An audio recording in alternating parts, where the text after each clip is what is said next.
Զեկույցի համար բեմ է հրավիրվում Հայաստանի Հանրապետության վարչապետ Նիկոլ Փաշինյանը։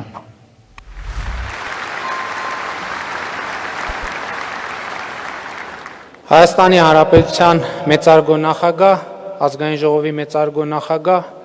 Սահմանադրական դատարանի մեծարգո նախագահ, օրենսդիր գործադիր իշխանությունների, դատական, իրավապահ համակարգերի, տարածքային կառավարման և տեղական ինքնակառավարման, անկախ և ինքնավար մարմինների, հատուկ ծառայությունների, հարգելի ներկայացուցիչներ, հարգելի զինծառայողներ, ոստիկաններ, փրկարարներ, կրթական, մշակութային, առողջապահական հաստատությունների, հարգելի աշխատողներ, սիրելի ուսանողներ և աշակերտներ, սիրելի ժողովուրդ։ Պետական մարմինների ներկայացուցիչների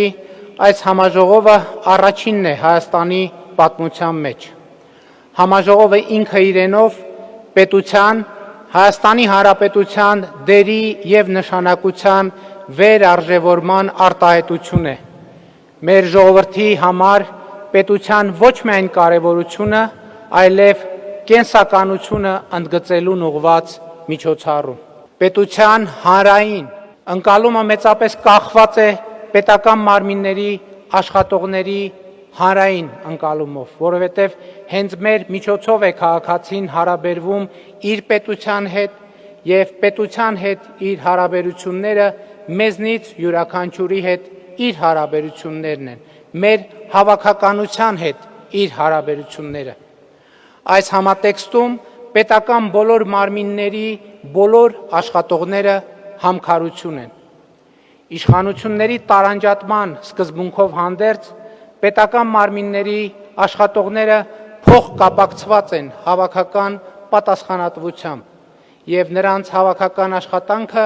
կանխորոշում է պետության որակը, պետության, քաղաքացիների և բնակչության կյանքի որակը, պետության և քաղաքացու հարաբերությունների որակը։ Հետևաբար, պետական մարմիններն աշխատանքի և լիազորությունների բաժանմամբ հանդերձ մի մեծ մասով ընդհանուր գործ են անում, իսկ ընդհանուր գործի արդյունավետության և գիտակցության մի կարևոր նախապայման կա։ Գաղափարաբանությունը, ընդհանուր գաղափարաբանությունը, պետության մասին ռազմավարական ընդհանուր պատկերացումը, առանց որի պետական համակարգի և նրա որևէ մարմնի, որևէ աշխատողի աշխատանքի որակը, սկսած վարչապետից, շարունակած որևէ նախարարության կրտսեր մասնագետով չի կարող լինել պատշաճ, որովհետև աշխատանքը և նրա որակը ինքնահայաց չեն և դրանց գնահատականը կախված է նրանից, թե ինչ խնդիր ես ուզում լուծել։ Ցանկացած աշխատանք միկրո գործողությունների շղթա է, բայց ամեն օր մեզնից յուրաքանչյուրի կողմից իրականացվող աշխատանքային միկրո գործողությունը կարող է ժամանակի, ռեսուրսի և էներգիայի սովորական վատնում լինել, եթե գիտակցական կամ ենթագիտակցական կապով կապված չէ մակրո նպատակի, մեծ նպատակի հետ։ Սա առավել ևս վերաբերվում է պետական մարմիններին, որովհետև պետական մարմինները պետության շարժիչն են, պետության անիվները, պետության ղեկը և այն ամենը, ինչ ապահովում է պետության ընթացքը։ Եվ հետևաբար պետական մարմինները, որքան էլ գործառույթային և լիազորությունների բաժանումներ ու տարբերություններ ունենան, պետք է միավորված լինեն ներդաշնակության որոշակի ռիթմով, զգացողությամբ ու համակարգով, այնպես, ինչպես անկախ, բայց ներդաշնակության որոշակի ռիթմով միավորված են նվագախմբի փողային, լարային, հարվածային հատվածները, դրանցում ներառված ամեն գործիք,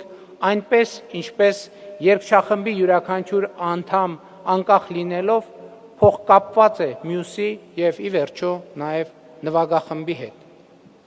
Որն է ուրեմն Հայաստանի Հանրապետության պետական մարմինների աշխատանքի մակրո նպատակը, որի հետ պետք է առնչակցել, որի նկատմամբ պետք է կարգաբերել ամեն օրվա միկրոգործողությունները։ Այդ մակրոնպատակը պետության, Հայաստանի Հանրապետության հարատևությունը ապահովելն է։ Մեր նպատակն է, որ մեր պետությունը, Հայաստանի Հանրապետությունը, որպես այդպիսին շարունակաբար գոյություն ունենա 50 տարի, 100 տարի, 150 տարի, 500 տարի, 1000 տարի եւ դրանից անդին։ Հասկանում եմ իհարկե, որ եթե մեր մտածողության բանաձևերով 50-100 տարի պետություն ունենալու տեսլականը դեռ կարող է ընկալվել որպես պրակտիկ խնդիր, ավելի երկար պլանավորման մասին խոսակցությունն ինքնին կարող է տարակուսանք հարուցել։ Բայց եթե 1000 տարվա պետության տեսլականն ակնհայտորեն չի կարող ձևավորել ամենօրյա միկրոգործողությունների պլան, կարող է եւ պետք է ձևավորի ամենաօրյա գործելակարգի հոգեբանություն եւ ենթագիտակցություն։ Դա այն գործոնն ու միջավայրն է, որ պետությունը մեզանում եւ մեզ համար պետք է եւ կարող է դարձնել մտածելակերպ, ազգային մտածելակերպ։ 1000 տարվա պետության տեսլականն այսօրվա մեր գործողության եւ մեր ապրած ժամանակի արժեքը խորությամբ եւ ամբողջությամբ գիտակցելու գործիք է, որովհետեւ այսօրը առաջիկա 1000 տարվա ամենակարևոր ժամանակահատվածն է, ամենակարևոր պահը, առանց որի առաջիկա 1000 տարին չի կարող գոյություն ունենալ։ Ապագան առանց այսօրվա չի կարող գոյություն ունենալ։ Ահա թե ինչու է ապագան այսօր։ Հոգեբանությունը հոգեբանություն, մտածողությունը մտածողություն, բայց դրանք նաև իրացվելու եւ իրագործվելու ամենօրյա կիրառական գործիքներ պետք է ունենան։ Որոնք են ուրեմն այն կիրառական գործիքները, որոնցով մենք պետք է ճանապարհ բացենք մեր հազարամյա պլանի իրագործման համար։ Հայաստանի Հանրապետության մեծարգո նախագահ, Ազգային ժողովի մեծարգո նախագահ, Սահմանադրական դատարանի մեծարգո նախագահ, պետական մարմինների հարգելի ներկայացուցիչներ, հարգելի ներկաներ, սիրելի ժողովուրդ։ Լեգիտիմությունը պետք է լինի մեր հարաբերությունների մեկնակետը։ Սա ընդ որում վերաբերվում է թե արտաքին, թե ներքին հարաբերություններին, քաղաքականություններին ու որոշումներին։ Լեգիտիմությունը այն ենթակառուցվածքն է, որը ոչ միայն ճանապարհ է հարթում պետության եւ պետության, այսինքն երկու պետությունների, մարդու եւ մարդու, այսինքն երկու մարդկանց, պետության եւ մարդու հարաբերություններում, այլև այդ նույն գործոնը անվտանգության ապահովման, պաշտպանության մեխանիզմներ է ապահովում։ Լեգիտիմությունը հետևաբար թե մարդու, թե պետության անվտանգության ապահովման կարևորագույն գործիք է, անվտանգության ապահովման էական միջավայր։ Լեգիտիմության հենքի վրա գործելը, եթե չի երաշխավորում, առնվազն էականորեն մեծացնում է անվտանգության եւ ապահովության մակարդակը թե մարդու, թե պետության համար, եւ լեգիտիմությունն այն կարևոր գործոններից է, որը պետք է սպասարկի մեր պետության հարատևության օրակարգը։ Հետևաբար լեգիտիմության վրա հիմնված եւ լեգիտիմության հիմքերի ամրապնդումը Հայաստանի Հանրապետությունում պետք է պետական եւ հանրային կյանքի շարունակական օրակարգ լինի եւ մեր լեգիտիմությունը պետք է ինտեգրված լինի համաշխարհային լեգիտիմության միտումներին,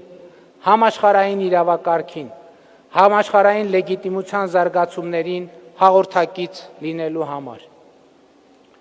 Արտաքին հարաբերությունների մեր լեգիտիմությունը ըստ այդմ բխում է ՄԱԿ-ի կանոնադրությունից եւ 1991 թվականի Ալմա-Աթայի հռչակագրից։ Ներքին լեգիտիմությունն իր հերթին մի աղբյուր ունի եւ այդ աղբյուրը պետության հիմնադիրն է, Հայաստանի Հանրապետության ժողովուրդը ու նրա ազատ կամարտահայտությունը։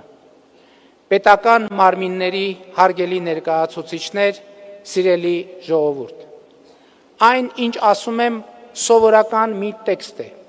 Իրավաբանների եւ պետական մարմիններում երկարամյա ծառայության փորձ ունեցողների համար նույնիսկ աշխատանքային ու դասագրքային ճշմարտություն։ Բայց թույլ տվեք համոզմունք հայտնել, որ լեգիտիմության անկյունաքարերի չնույնականացումը եւ պետությունը այս գիտակցության եւ վեմի վրա չկառուցելը մեր բոլոր խնդիրների աղբյուրն է եւ այսպիսով նաեւ մեր բոլոր խնդիրների լուծման էական եւ կարևորագույն նախապայման։ Լեգիտիմությունն ինքը իրենով չի լուծում բոլոր խնդիրները, այլ ենթակառուցվածք եւ բանաձևեր է ստեղծում բոլոր խնդիրների լուծման համար։ Դիտարկենք թեկուզ, թե ինչ առնչություններ ունի լեգիտիմությունը արտաքին անվտանգության խնդրի լուծման հետ։ Երկար տարիներ, օրինակ, մենք էական սահմանափակումներ ենք ունեցել ռազմատեխնիկական ոլորտում տարբեր երկրների հետ մեր հարաբերություններում։ Բազմաթիվ երկրներ պարզապես հրաժարվել են մեզ սպառազինություն եւ տեխնիկա վաճառել եւ նման դիրքորոշման անկյունաքարային պատճառը եղել է այդ երկրների համոզմունքը, որ մենք ձեռք բերած սպառազինությունը եւ տեխնիկան կարող ենք օգտագործել Հայաստանի Հանրապետության միջազգայինորեն ճանաչված ինքնիշխան տարածքից դուրս։ Հիմա մենք չունենք նման սահմանափակումներ եւ սրա պատճառն այն է, որ մենք բոլոր արտաքին հարաբերությունների հիմքում դնում ենք 1991 թվականի Ալմատայի հռչակագիրը, Հայաստանի Հանրապետության միջազգայինորեն ճանաչված տարածքի պաշտպանության լեգիտիմ խնդիրը։ Լեգիտիմությունը, ուզում եմ նորից ընդգծել, չի երաշխավորում անվտանգություն, բայց նախ ինքնին անվտանգության ավելի բարձր, իսկ խոցելիության ավելի ցածր մակարդակ է ապահովում եւ հասանելիություն է տալիս անվտանգության ապահովման ժամանակակից շատ միջոցների եւ տեխնոլոգիաների։ Եթե ավելի պարզ ասեմ, լեգիտիմությունն ինքնին փոքրացնում է պատերազմի վիճակում հայտնվելու հավանականությունը, բայց մյուս կողմից հնարավորություն է տալիս էականորեն անգամներով մեծացնել պաշտպանական կարողությունները, որովհետև երբեք եւ ոչ ոք չի կարող կասկածի տակ առնել սեփական միջազգայինորեն ճանաչված տարածքային ամբողջականությունը պաշտպանելու որևէ պետության իրավունք։ Եվ այս ըմբռնումը սպառազինության եւ տեխնիկայի ձեռքբերման հնարավորությունները, պաշտպանական տեխնոլոգիաներին հասանելիությունը ավելացնում է անգամներով։ Այս նույն բանաձևը կիրառելի է նաեւ արտաքին հարաբերությունների այլ ոլորտներում, ինչպես նաեւ ներքին օրակարգերի սպասարկման տեսակետից։ Սա կարելի է պետության եւ պետական հիգիենայի էական եւ կենսական մաս համարել։ Այս նկատառումով է, որ սկզբունքային եմ համարում մեր ներքին լեգիտիմության ամրապնդումը, որը պետք է արտահայտվի նոր սահմանադրության ընդունմամբ։ Ինչու եւ ինչով է կարևոր այս օրակարգը։ Այդ նույն լեգիտիմության պատճառով մեզ չի լքում այն զգացողությունը, որ Հայաստանի Հանրապետության քաղաքացիները օտարություն են զգում Հայաստանի Հանրապետությունում հաստատված իրավակարգի նկատմամբ։ Օրենքները, կարգավորումները, իրավակարգը մեզանում հաճախ ընկալվում են որպես անհարմարություն եւ խոչընդոտ, որպես օտարոտի եւ անհարազատ մի բան, քան թե կենսական անհրաժեշտություն։ Ինչ խոսք սրանում դեր կարող են ունենալ եւ ունեն կարգավորումների, օրենքների, երբեմն վատ որակը, բայց խոսքը այս պահին դրա մասին չէ, այլ այն օտարության, որով մեզանում հաճախ վերաբերվում են իրավակարգին եւ պետական կարգին։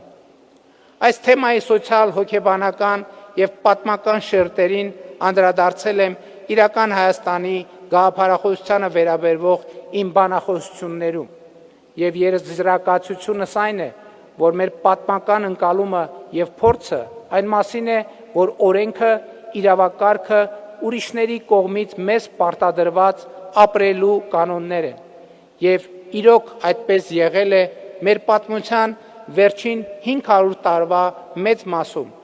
երբ մեր ապրելու կանոնները որոշել են օտար պետությունները, որտեղ մենք եղել ենք հպատակի եւ ոչ թե իրավատեր քաղաքացու կարգավիճակում։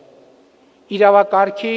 այսպիսով նաեւ պետության նկատմամբ օտարության, դրանցից կտրվածության քաղաքացիների այս զգացողությունը մեր պետության ներքին անվտանգությանը, նրա հարատևության օրակարգին սպառնացող լրջագույն եւ մեզանում էականորեն թերագնահատված, նույնիսկ չնկատված վտանգ է։ Թվում է, թե այդ զգացողությունը պետք է հաղթահարված լիներ մեր անկախ պետության ձևավորման հետ, բայց փաստը մնում է փաստ, որ այն ամենևին հաղթահարված չէ, եւ պետական մարմինների աշխատողներին թերևս սա տեսանելի է ամենօրյա աշխատանքում։ Որն է ուրեմն 34 տարվա անկախությունից հետո այս երևույթի գոյության պատճառը։ Միանշանակ եւ աներկբա պատճառն այն է, որ 1995 թվականին եւ դրանից հետո Հայաստանի Հանրապետության քաղաքացին չի ունեցել զգացողություն, որ սահմանադրությամբ երկրում հաստատված իրավակարգը բխում է իրենից, իր կամքից, որ ինքն է այդ իրավակարգի աղբյուրը, որովհետև 1995 թվականի եւ հետագա սահմանադրական հանրաքվեների արդյունքների կասկածելի լինելու զգացողությունն ու համոզմունքը էականորեն ավելի ուժեղ են եղել, քան հանրային վստահությունը սահմանադրական հանրաքվեի պաշտոնական արդյունքների նկատմամբ։ Եվ ստացվել է, որ ապրելու կանոնները քաղաքացու համար կրկին որոշել են ուրիշները եւ ոչ թե ինքը քաղաքացին։ Սահմանադրությունը հարգելի ներկաներ, քաղաքացիների պայմանավորվածությունն է իրենց ապրելու կանոնների։ Քաղաքացի, քաղաքացի պետություն հարաբերությունների կանոնների մասին։ Եվ այդ կանոնները արդյունավետ կերպով կաշխատեն, եթե դրանք իրոք լինեն եւ դառնան քաղաքացիների պայմանավորվածությունը։ Իսկ դա հնարավոր է միայն եթե այդ կանոնները իրոք ընդունվեն, հաստատվեն ժողովրդի, այսինքն սահմանադիրի իրապես ազատ կամ արտահայտմամբ։ Այս է պատճառը, որ օրգանիկ սահմանադրական process-ը, որի արդյունքը կդառնա ժողովրդի ազատ կամ արտահայտմամբ նոր սահմանադրության ընդունումը, չափազանց կարևոր է մեր պետության հարատևության եւ անվտանգության օրակարգի տեսակետից։ Սա կարևոր է պետության եւ քաղաքացու միջև էմոցիոնալ կապը ուժեղացնելու, իրավակարգի եւ քաղաքացու միջև էմոցիոնալ կապ ստեղծելու համար։ Իսկ այսօր այդ կապը կամ թույլ է, կամ չկա, միայն ու միայն այն պատճառով, որ քաղաքացին չի զգում հաստատված իրավակարգի օրգանական առնչությունը իր հետ։ Քաղաքացին չի զգում, որ իրավակարգը բխում է իրենից։ Ինքն է որպես սահմանադիր այդ իրավակարգին ծնունդ տվողը։ Քննադատները կասեն, որ քաղաքացիների մեծամասնությունը այսպես թե այնպես չեն կարդում սահմանադրության նախագիծը կամ խորամուխ չեն լինում նրա բովանդակության մեջ։ Բայց թույլ տվեք նկատել, որ սահմանադրական հանրաքվեի իրապես ժողովրդավարական գործընթացը, որտեղ պայքար է գնալու ամեն քաղաքացու աջակցության համար։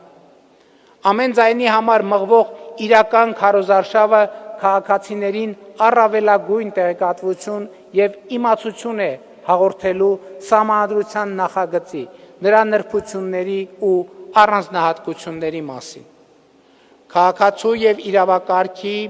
օրգանական եւ էմոցիոնալ կապը ապահովելու համար պարտադիր չէ, որ քաղաքացին փորձագետի մակարդակով տիրապետի սահմանադրական գործընթացի եւ բովանդակության բոլոր նրբություններին։ Մարդը փորձագետի մակարդակով չի տիրապետում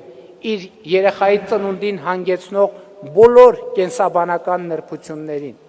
բայց չկա ավելի ուժեղ էմոցիոնալ կապ եւ պատասխանատվության զգացում,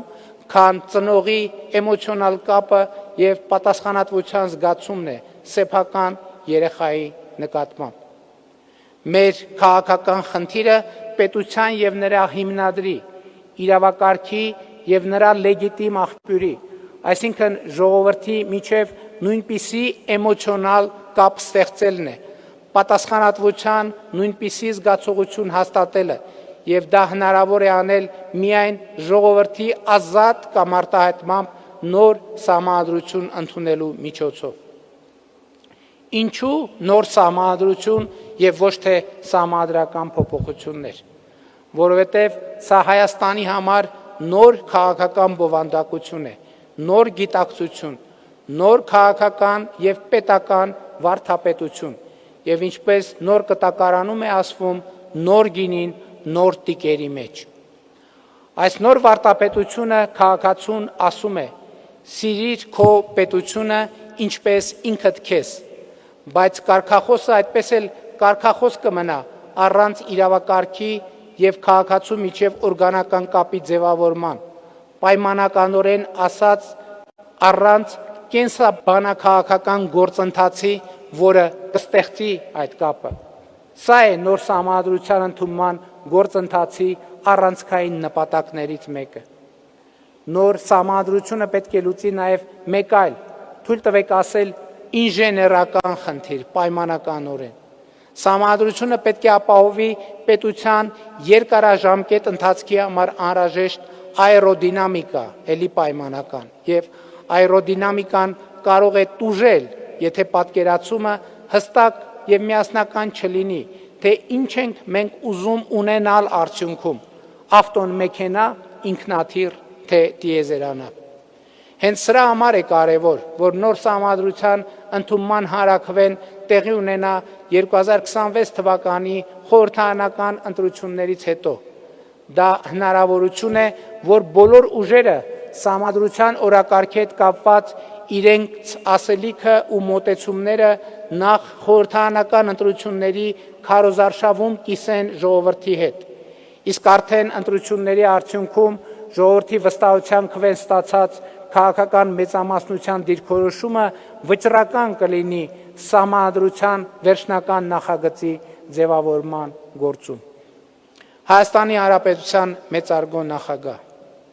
Ազգային ժողովի մեծարգո նախագահ, Սահմանադրական դատարանի մեծարգո նախագահ, պետական մարմինների հարգելի ներկայացուցիչներ, հարգելի ներկաներ, սիրելի ժողովուրդ։ Պետությունը մեր ժողովրդի մեծագույն ձեռքբերումն է,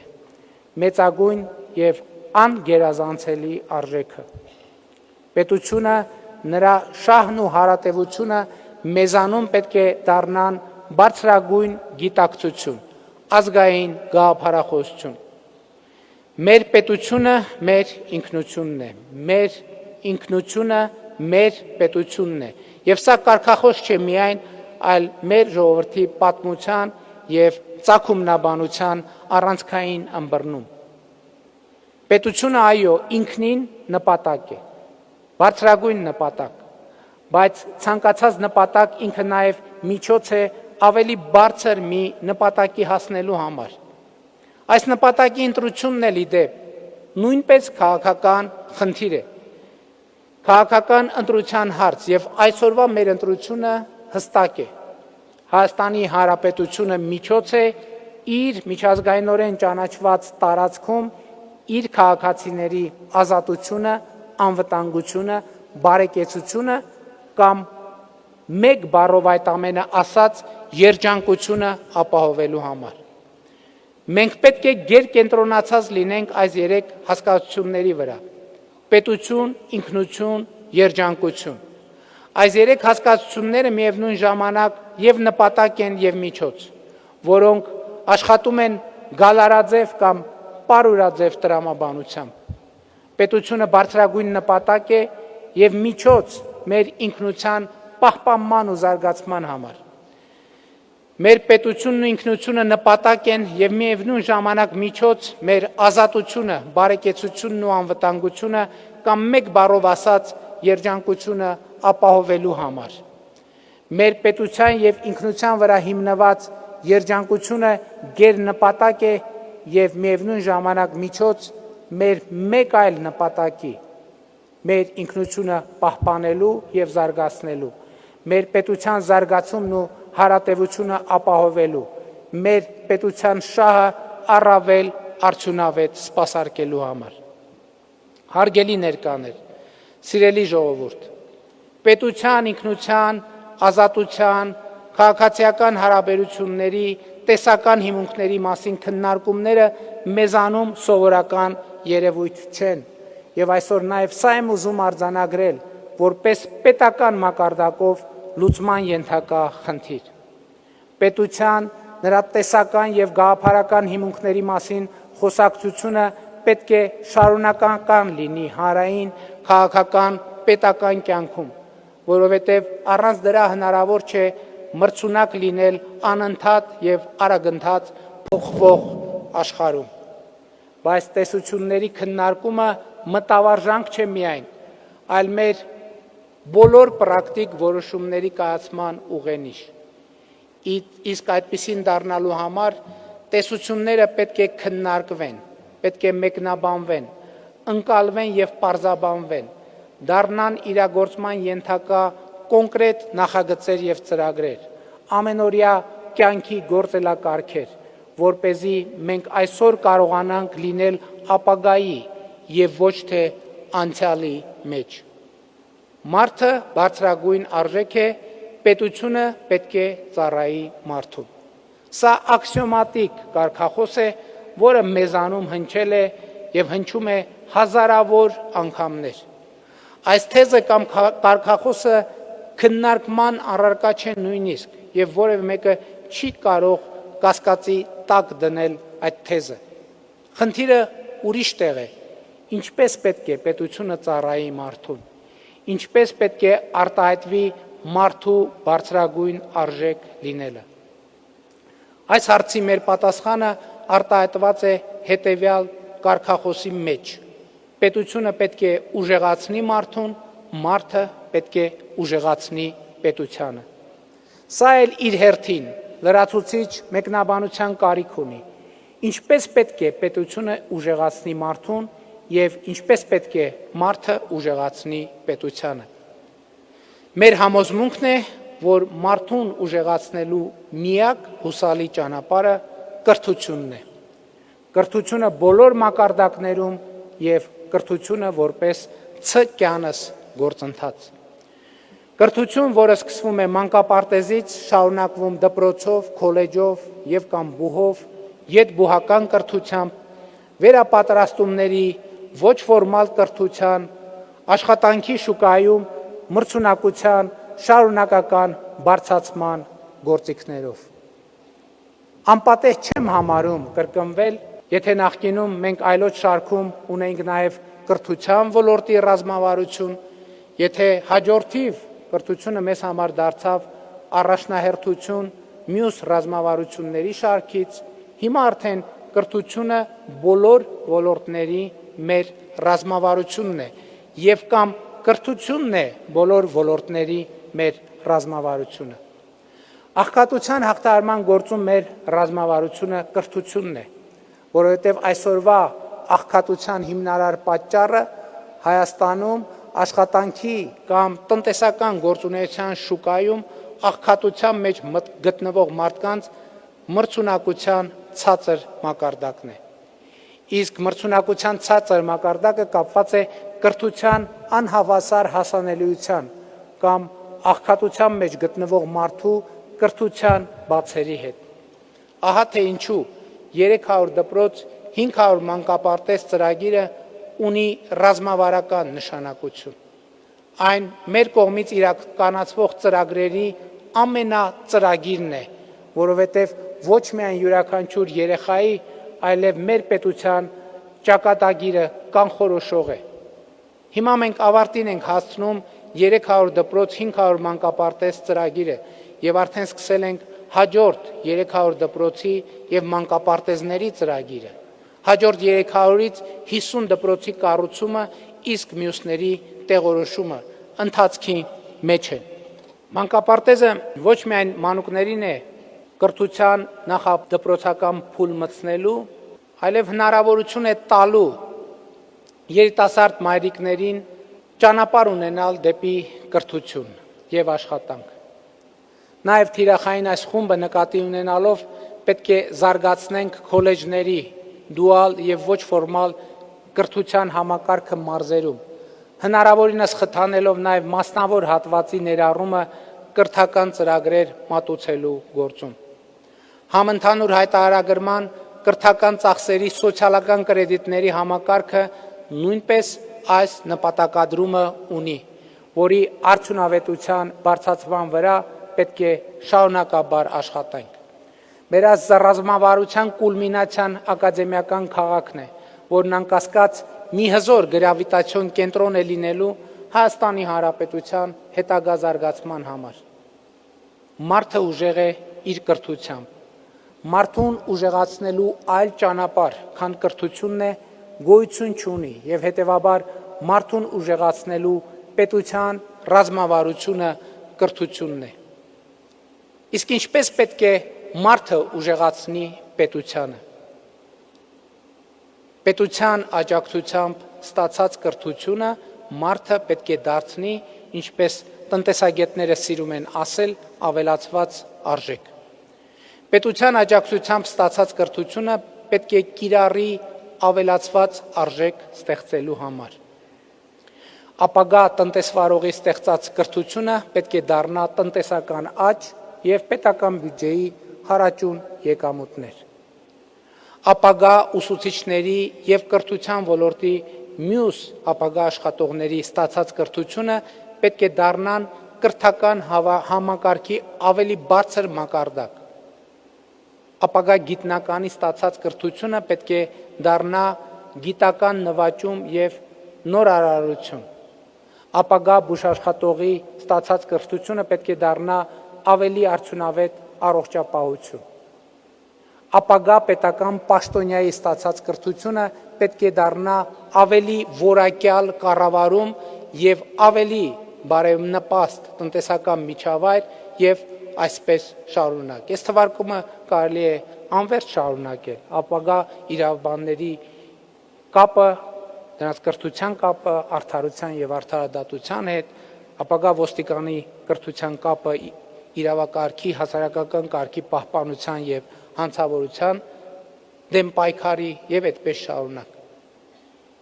Շատ կարևոր է նաեւ, որ պետական մարմինները իրենց գործունեության մեջ կոնկրետացնեն իրենց աշխատանքի թիրախը։ Որն է ի վերջո այդ թիրախը, այսինքն պետական մարմինները ինչի համար են աշխատում։ Պետական մարմինների աշխատանքի համակարգային թիրախը պետական շահն է,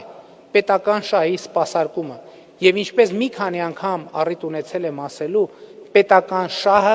տնտեսական զարգացումն է։ Ինչու է Հայաստանի Հանրապետության պետական շահը տնտեսական զարգացումը, որովհետև մարդը բարձրագույն արժեք է եւ մարդու բարձրագույն արժեք լինելը կարող է իրագործվել միայն տնտեսական զարգացման միջավայրում։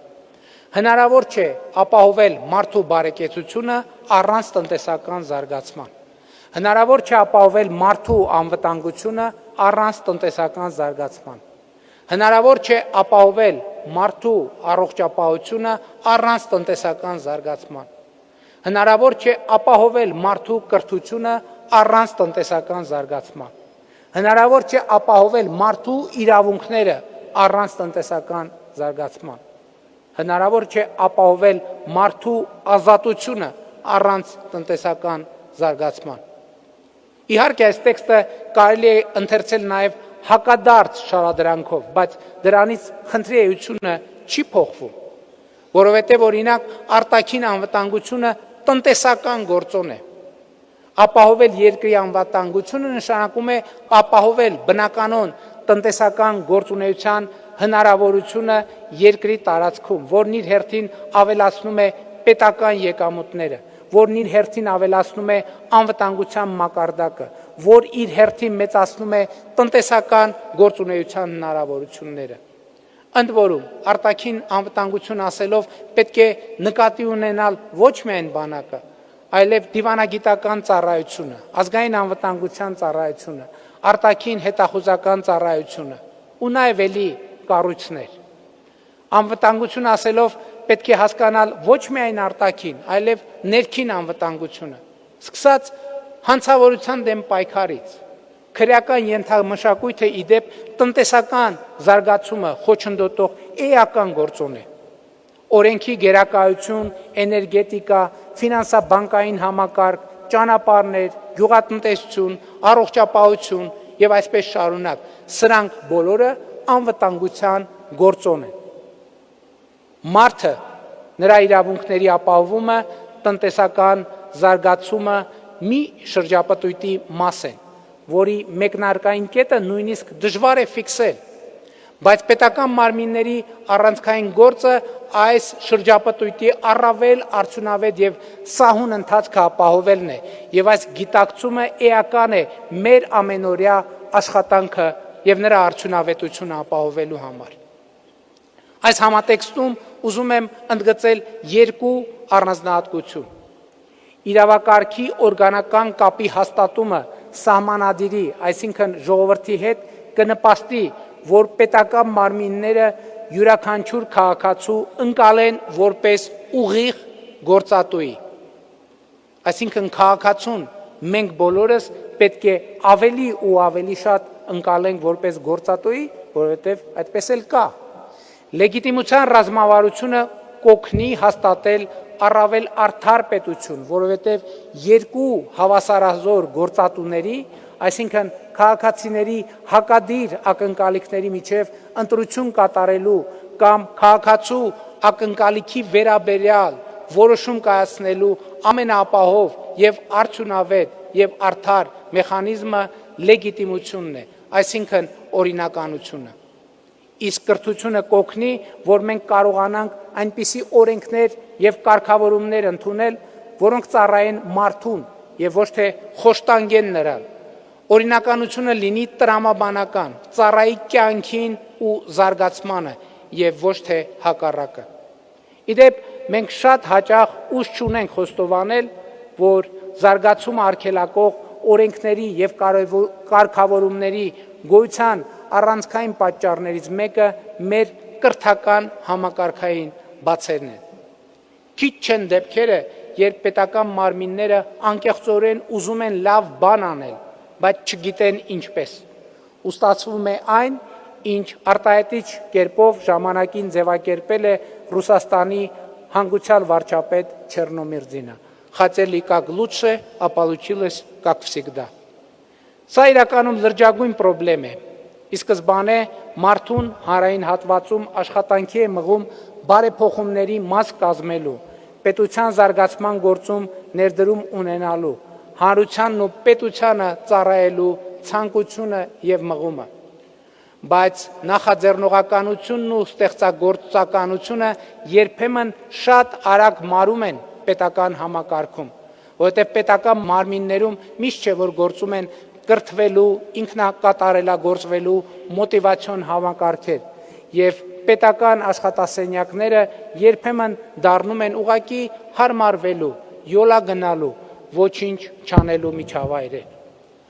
Ու սա այսպես է նաև այն պատճառով, որ պետական մարմինների համար գնալով ավելի ու ավելի դժվար է դառնում մասնավոր հատվածի հետ մրցակցել լավագույն աշխատողներին գրավելու համար։ Իսկ պետական մարմինների շատ աշխատողներ հիասթափված աշխատանքի են անցնում մասնավոր հատվածում եւ սկսում են մտածել այդ մասին։ Պետք է ուղիղ ասել, որ սրա պատճառներից մեկը մասնավորի համեմատ պետական հատվածում ցածր վարձատրությունն է։ Ճիշտ է, մի շարք պետական մարմիններում մենք հատվածական լուծումներ ենք տվել, բայց ընդհանուր առմամբ խնդրեմը շարունակում է գոյություն ունենալ։ Պիտի ուղիղ խոստովանեմ, որ պետական մարմիններում վարձատրության չափերի բարձրացման թեման քաղաքական խնդիր է, որը ունի երկու կողմ։ Առաջին կողմն այն է, որ բոլորս հասկանում ենք պետական մարմինների մրցունակություն աշխատանքի շուկայում բարձրացնելու անհրաժեշտությունը։ Մյուս կողմից քաղաքական իշխանությունը զգուշանում է պետական մարմինների վարձատրության չափերը բարձրացնելու քայլից նախ եւ առաջ քաղաքական շեյմինգի, այսպիսի նոր տերմին կա, այսինքն քաղաքական ամոթանքի վախից, որովհետև նման դեպքերում հանրության առաջին ռեակցիան հետևյալն է. երկրում այսքան սոցիալական խնդիր կա, դուք պետական մարմինների աշխատողների, այսինքն պաշտոնյաների վարձատրությունն եք ուզում ավելացնել։ Սա կախարդված շղթա է, որովհետև երկրում սոցիալական, տնտեսական եւ այլ խնդիրների լուծումը կապված է պետական մարմինների եւ պաշտոնյաների աշխատանքի արդյունավետության հետ։ Պետական մարմինների աշխատանքի արդյունավետությունը կախված է նրա աշխատողների կրթվելու, ավելին իմանալու, ավելին տիրապետելու եւ ավելի մեծ պատասխանատվություն վերցնելու մոտիվացիայից։ Սա էլ իր հերթին կախված է մոտիվացիոն համակարգերից, ներառյալ աշխատավարձից եւ այլ սոցիալական երաշխիքներից։ Սա նաեւ մի գործոն է, որ կանխորոշում է եւ որքանով է պետական մարմիններում աշխատանքը գրավիչ բարձրորակ մասնագետների համար։ Ընդ որում ես խոսում եմ թե այս պահին աշխատող բարձրորակ մասնագետների եւ նրանց, ովքեր կարող էին գալ աշխատել։ Եկեք առերեսվենք եւ ուղիղ խոստովանենք։ Իսկ ով է պետական մարմինների աշխատողների ցածր վարձատրությունից ամենաշատը տուժում։ Ով է տուժում։ Միանշանակ եւ աներկբա առաջին հերթին քաղաքացին, որովհետեւ վերը նկարագրված միջավայրի պատճառով ստանում է վատորակ որոշումներ, նույնիսկ լավ որոշումների վատ իրագործում, կոռուպցիոն ռիսկեր, կամահրանք։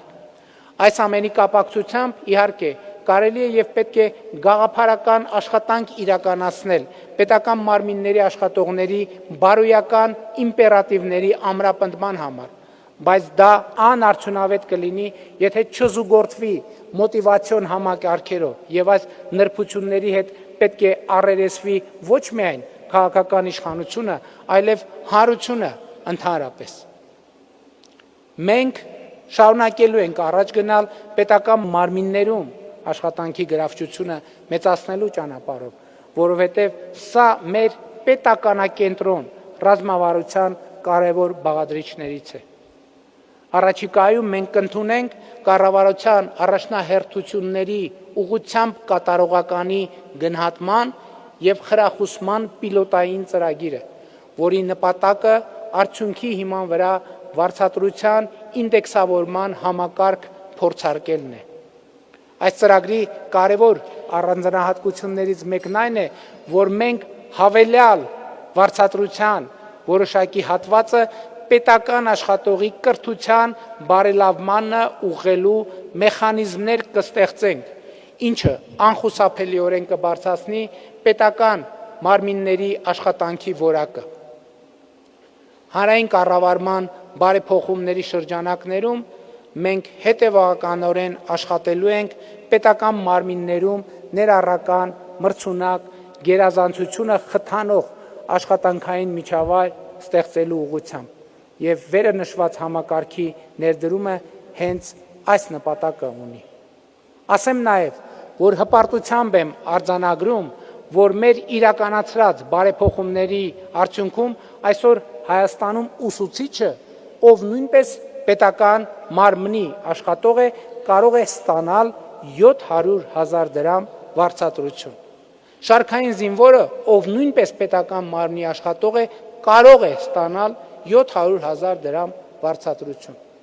Իմ այս արձանագրմանը ի պատասխան կան հերքում տարածող հարգելի ուսուցիչներ, ովքեր ասում են ճիշտ չէ, ես ուսուցիչ եմ եւ ստանում եմ 75,000 դրամ վարձատրություն։ Բայց սա այլոց շարքում էլի նույն օրակարգին է վերաբերվում, կրթական օրակարգին, նաեւ կամավոր ատեստավորում չանցնելու հետևանք է։ Մենք ուշադրություն դարձրենք, չենք ասում բոլոր ուսուցիչները ստանում են 700,000 դրամ վարձատրություն։ Մենք ասում ենք ուսուցիչը կարող է ստանալ 700,000 դրամ վարձատրություն եւ ասում ենք այն պատճառով, որ այսօր Հայաստանում կան նման ուսուցիչներ։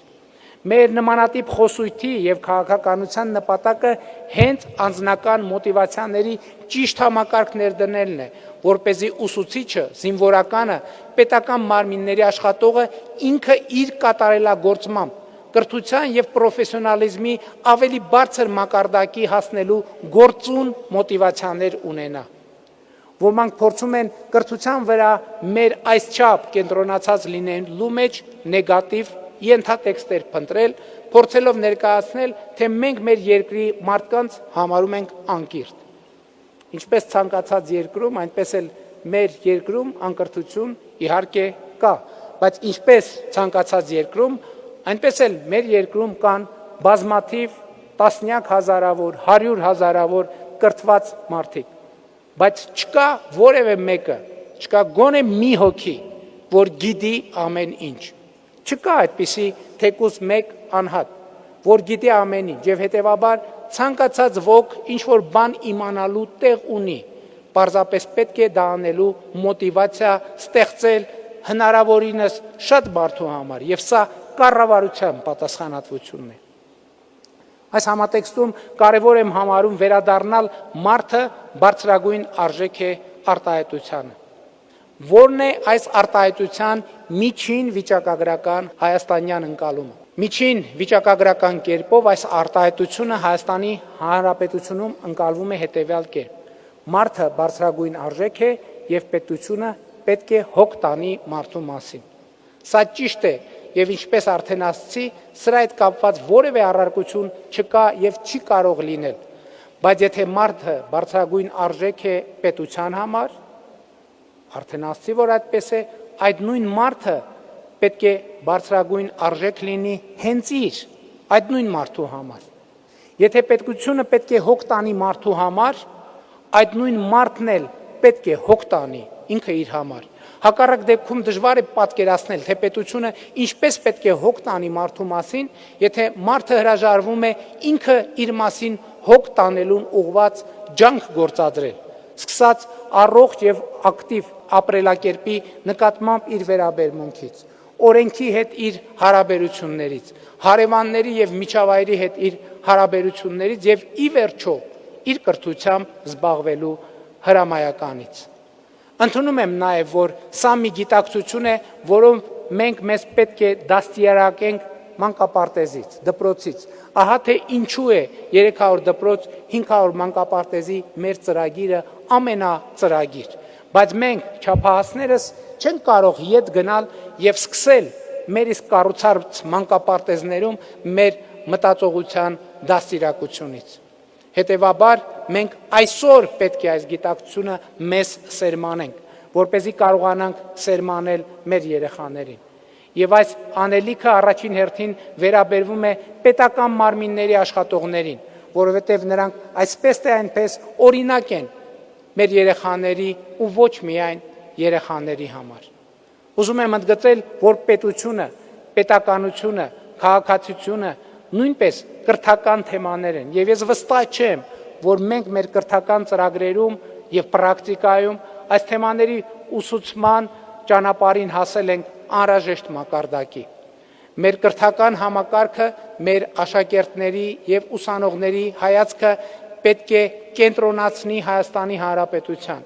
նրա լեգիտիմության, պետական շահերի հիման վրա ինքնիշխանության եւ անկախության ուժեղացման օրակարգի վրա։ Այս օրակարգը ընդհանրապես պետք է դառնա հանրային համերաշխության եւ միասնության հիմք, որի մասին այդքան երկար եւ այդքան անարդյունք խոսում ենք Հայաստանի Հանրապետությունում։ Ինչու Հայաստանի Հանրապետությունում այդպես էլ չի հաջողվում ձևավորել հանրային համերաշխություն եւ միասնություն,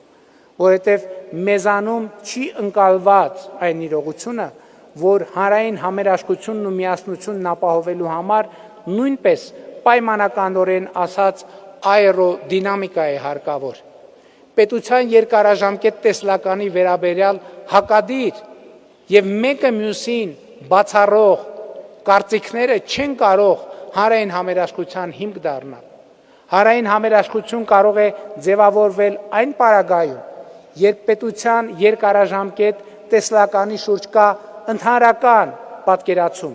իսկ բանավեճը տեղի է ունենում այդ ռազմավարության իրականացման ճանապարհների ու մեթոդների կամ այդ մեթոդների առավել արդյունավետ կիրառման մասին։ Եվ մենք պետությունը նրա բացարձակ արժեք լինելը, նրա հարատևության օրակարգը, լեգիտիմության ու կրթության հիման վրա մարդու բացարձակ արժեք լինելու գործնական իմաստները պետք է դարձնենք մեր հանրային համերաշխության հիմքն ու հենարանը։ Հայաստանի Հանրապետության մեծարգո նախագահ, Ազգային ժողովի մեծարգո նախագահ, Սահմանադրական դատարանի մեծարգո նախագահ, օրենսդիր գործադիր իշխանությունների, դատական, իրավապահ համակարգերի, տարածքային կառավարման և տեղական ինքնակառավարման, անկախ և ինքնավար մարմինների, հատուկ ծառայությունների հարգելի ներկայացուցիչներ, հարգելի զինծառայողներ, ոստիկաններ, փրկարարներ, կրթական, մշակութային, առողջապահական հաստատությունների հարգելի աշխատողներ, սիրելի ուսանողներ և աշակերտներ, սիրելի ժողովուրդ։ Արդեն ընդգծեցի, որ պետական մարմինների այս առաջին համաժողովը աննախադեպ է մեր իրականության մեջ, բայց պետք է նաև պատասխանել հարցին, իսկ ինչու է այն տեղի ունենում հիմա։ Անկախությունից ի վեր Հայաստանի Հանրապետությունը ապրել է գոյաբանական ճգնաժամի պայմաններում։ 2020 թվականի սեպտեմբեր-նոյեմբերին COVID-ի համավարակի և պատերազմի պայմաններում այդ ճգնաժամը հասավ իր գագաթնակետին, մեր պետությունը դնելով անկախության, ինքնիշխանության, ինքնության ու լինելիության եզրին։ Բայց այսօր մենք ոչ միայն հաղթահարել ենք ճգնաժամը, այլև ինքներս մեզ և մեր պետությունը դուրս ենք բերել փակուղուց, նրա առաջ անկախության, ինքնիշխանության, անվտանգության ու բարեկեցության աննախադեպ հեռանկարներ բացելով։ Դա տեղի է ունեցել նախ և առաջ մեր նահատակների զոհողությունների շնորհիվ, և ես նրանց առջև ծնկի գալու և նրանց ընտանիքների առաջ խոնարհվելու որևէ առիթ բաց չեմ թողել։ Գոյաբանական ճգնաժամի հաղթահարումը տեղի է ունեցել նաև մեր ժողովրդի պետականակենտրոն բնազդի շնորհիվ, ինչի համար բազմիցս մեր ժողովրդին շնորհակալություն հայտնելու առիթներ ունեցել եմ։ Բայց ճգնաժամի հաղթահարումը տեղի ունեցել նաև մեր պետական մարմինների անսասանության շնորհիվ։ Անորոշության և կասկածների միջավայրում պետությունը կարող էր փլուզվել ներսից, բայց Հայաստանի Հանրապետության պետական մարմինները անսասան մնացին, դառնալով այն անկյունաքարերից մեկը, որի վրա դժվարին պահին հենվեցին Հայաստանի Հանրապետությունը և նրա ժողովուրդը, և ես ցանկանում եմ դրա համար շնորհակալություն հայտնել Հայաստանի Հանրապետության պետական մարմինների բոլոր աշխատողներից, այսինքն ձեզնից բոլորիցը։ Ես է ծափարում։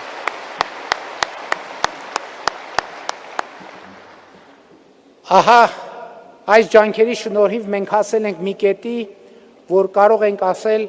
Հայաստանը ներկայումս ապրում է իր վերջին 500 տարվա պատմության ամենահեռանկարային շրջանը։ Առաջիկա 500 տարում Հայաստանի Հանրապետության լինելիությունը ապահովելը իրատեսական և կիրառական է, քան երբևէ, և այս պատմական հնարավորությունը իրացնելու համար անհրաժեշտ է առաջնորդվել վերը ձևակերպված հետևյալ հիմնադրույթներով։ Առաջին, պետությունը հայ ժողովրդի բարձրագույն ձեռքբերումն է, նրա բարձրագույն արժեքը և գերագույն նպատակը։